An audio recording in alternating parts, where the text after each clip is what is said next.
Maroon থেকে shopping করে পেয়ে গেলাম ঈদ সালামি। তাদের ক্যাম্পেইন দেখে তো বাসায় বসে থাকতেই পারলাম না। তাই তো ইফতারিটা করে দুইটা বাইক নিয়ে বের হয়ে গেছি তাদের যমুনা ফিউচার পার্কের ব্রাঞ্চে যাওয়ার উদ্দেশ্যে। আর আমরা যমুনাতে আইসাই ফার্স্টে বাইকগুলো পার্কিং এর মধ্যে রাখছি, রাইখে ভিতরে লেভেল 2-তে এসে পড়ছি। আর আমাদের সাথে আছে রিশাদ, রাহুল, রাহিল। আর যারা যারা ভিডিওটা দেখতেছেন প্লিজ সবাই ভিডিওতে একটা করে লাইক করে দেন। আর যারা অন্য ফেসবুক পেজটা ফলো করেন নাই ফটাফট ফেসবুক পেজটারও ফলো মারেন। সো ফাইনালি গাইস আমরা কিন্তু চলে আসলাম মেরুনের মধ্যে। আর মেরুনে ঢুকার পর ফার্স্টে আমার চোখ পড়ছে শার্টের দিকে।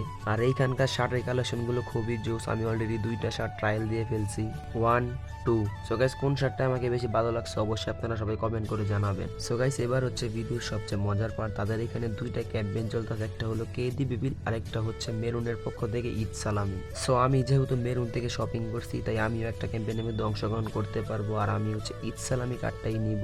আমার বিল পেমেন্ট করা শেষ। আর এখানে হচ্ছে দুইটা ক্যাম্পেইনের দুইটা কার্ড, একটা হচ্ছে ঈদ সালামি আর একটা হচ্ছে কেদি বিবিল। আমি ঈদ সালামি কার্ডটাই উঠাইলাম। সো দেখা যাক গাইস আমার ভাগ্যে কি আছে। এখানে 300 টাকা থেকে 10,000 টাকা পর্যন্ত সালামি পাওয়ার সুযোগ আছে। আমি মাত্র 300 টাকা সালামি পাইছি মেরুন থেকে।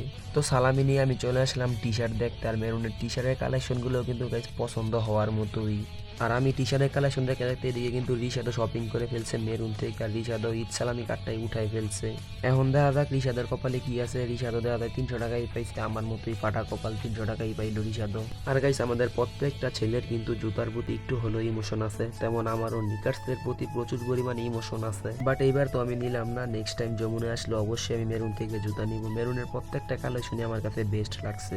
সো গাইস আমাদের পাশাপাশি কিন্তু রাহিলও মেরুন থেকে শপিং করে ফেলছে। আর রাহিলও কিন্তু ঈদ সালামি কার্ডটাই চুজ করছে। এখন দেখা যাক রাহিলের ভাগ্যে কি আছে। গাইস রাহিল কিন্তু পেয়ে গেছে 500 টাকা, আমি পাইছিলাম 300, রিশাদও পাইছিল 300। কিন্তু মিডাইপট্টির রাহিল কেমনে 500 টাকা পেয়ে গেল। সো গাইস আমাদের শপিং করা শেষ। আর কে কে মেরুন থেকে শপিং করছেন অবশ্যই আপনারা কমেন্ট করে জানাবেন। এবারে ঈদ হবে মেরুনের সাথে। এই ভিডিওটাও কিন্তু এই পর্যন্তই ছিল। দেখা হবে নেক্সট কোনো ভিডিওতে। ততক্ষণ পর্যন্ত সবাই ভালো থাকবেন, সুস্থ থাকবেন, সবাই দোয়া রাখবেন আমার জন্য। আল্লাহ হাফেজ।